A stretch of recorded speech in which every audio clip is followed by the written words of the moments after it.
আজকে আর একটা নতুন রেসিপি তৈরি করে ফেলেছি, স্ন্যাক্স রেসিপি, যেটা হেলদিও, কারণ এখানে অনেক ভেজিটেবলস আছে আর খুব কম তেলে তৈরি আর খেতেও খুব টেস্টি।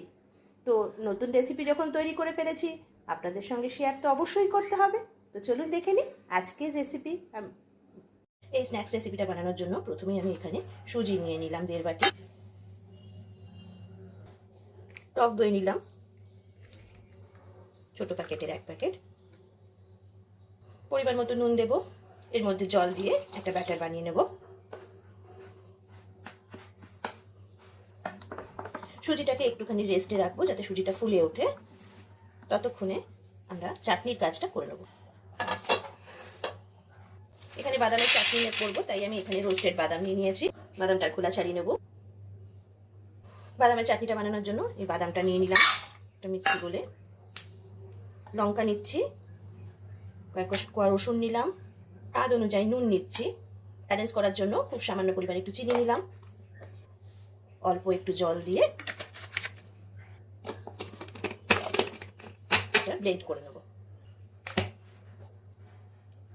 বাদামের পেস্টটা এরকম হয়ে গেছে, এরকম পেস্ট বানিয়ে নিয়েছি। একটু চিলি ফ্লেক্স দিয়ে দিচ্ছি। এবার এখানে তেল বসিয়ে দিয়েছি, এটাতে একটু ফোড়ন তৈরি করে নেবো চাটনি প্লাস আমার সুজির ব্যাটারটাতে দেওয়ার জন্য। তার জন্য আমি তেলটা আমার হয়ে গেছে, আমি গ্যাসটা বন্ধ করে দিয়ে এখানে সর্ষে ফোড়ন দিচ্ছি,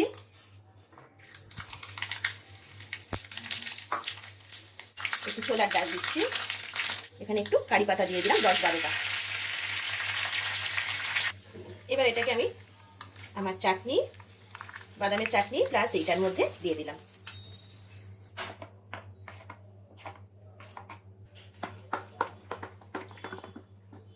সুজিটা একদম ফুলে উঠেছে, এর মধ্যে এবার আমি এখানে কিছু সবজি কেটে রেখেছি, গাজর আর বিনস, আপনারা চাইলে আরও কিছু দিতে পারেন। এইগুলো সব মিশিয়ে দেবো এর মধ্যে। ব্যাটারটার মধ্যে আরও কিছু জিনিস মেশাবো, একটু হিং নিয়ে নিলাম, একটু খাবার সোডা নিয়ে নিলাম, একটু বেকিং পাউডার নিয়ে নিলাম। ব্যাস, এটাকে ভালো করে এবার মিশিয়ে নেব।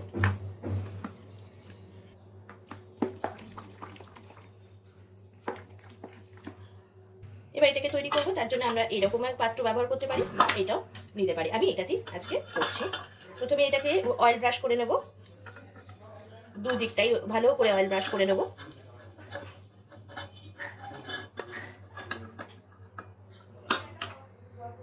এই ব্যাটারটার মধ্যে আরও একটু পেঁয়াজ আর লঙ্কা কুচিও দিয়ে নিলাম।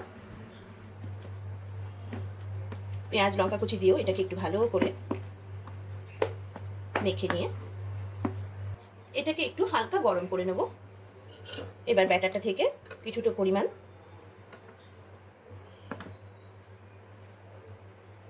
এটার মধ্যে দিয়ে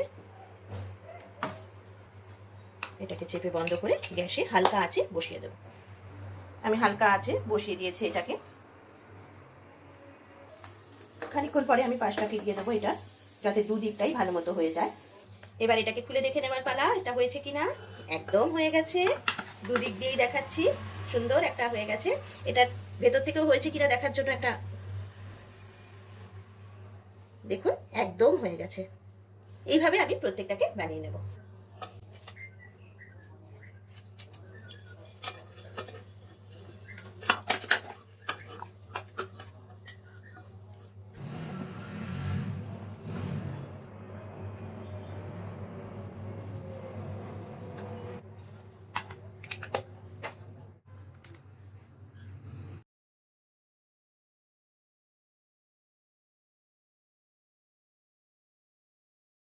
তো বন্ধুরা, কেমন লাগলো আজকের রেসিপি? যদি ভালো লেগে থাকে অবশ্যই একবার বাড়িতে বানাবেন, আর আমাকে অবশ্যই কমেন্ট করে জানাবেন কেমন লাগলো আজকের রেসিপিটা। আমার সঙ্গে এতক্ষণ থাকার জন্য থ্যাংক ইউ।